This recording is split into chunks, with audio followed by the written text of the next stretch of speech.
Sorry guys, my shelves are a little bit wonky at the moment, but what am I reading at the moment?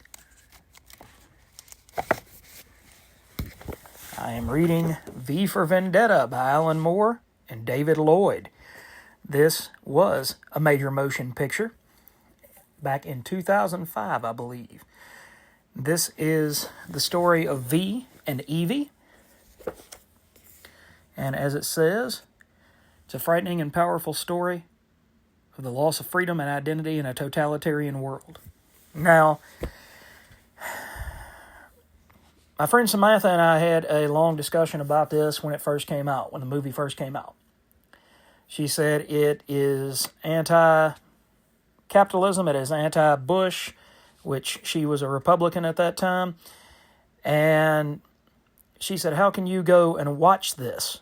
You know, how can you go and watch this and give money to something that is everything against what we believe?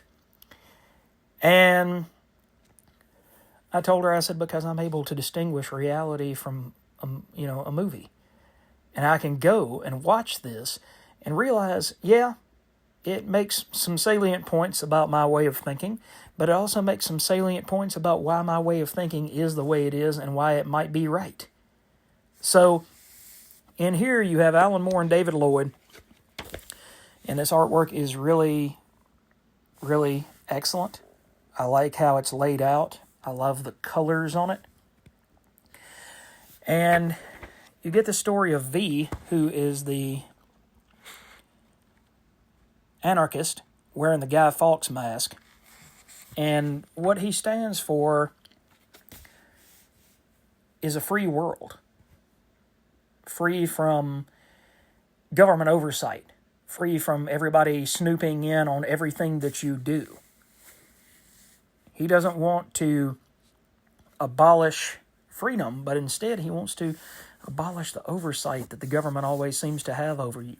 He doesn't want an anarchistic society where there are no rules and there are no set objectives for what you can do and what you can't do.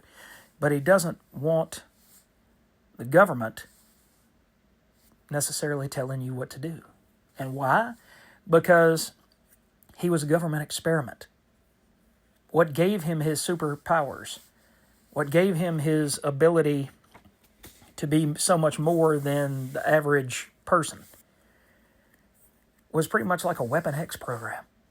And they tested these mental patients to see what they could come up with. Not necessarily if they could come up with Captain America, but I think it was just testing just for testing's sake. They were testing new medications on them, new ways of treatments, all sorts of different things. And it just built upon built until finally one night you have an explosion, and I'll probably never be able to find it, but you have an explosion in this facility where V is being held, and he's able to escape. And then he goes and he creates what he wants his own life to be. And then he brings Evie into this to show her, hey, this is the way that it should be rather than the way that it is. And, of course, she becomes distraught because he ended up kidnapping her, but she thought that it was the government goons, and he held her for a whole year, shaved her head, and just tormented her constantly, over and over and over and over, to make her challenge the way that she thought, the way that she acted, why she acted on the impulses that she did. He sought to bring something out in her that would make her feel like him and make her totally understand why he felt that way. So this is my understanding of the book so far. It's been a while since I've read it, but like I said, I just pulled it off the shelf, and that's going to be what I reread here. If you haven't had a chance to check out V for Vendetta, it is one of Alan Moore's bests. And just remember, guys, this is my personal interpretation of the way that the book is. If you feel it's a different way, or if you think that I'm wrong, then let me know in the comments and we'll talk about it. how did it make you feel the first time that you read V for Vendetta? What did you get out of V for Vendetta?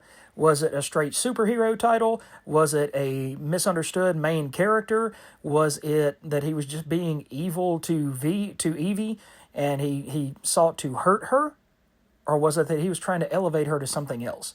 That seems to be a lot in Alan Moore's books, including Miracle Man and things like that, where the characters seek to elevate themselves or elevate another main character to something greater than they already are.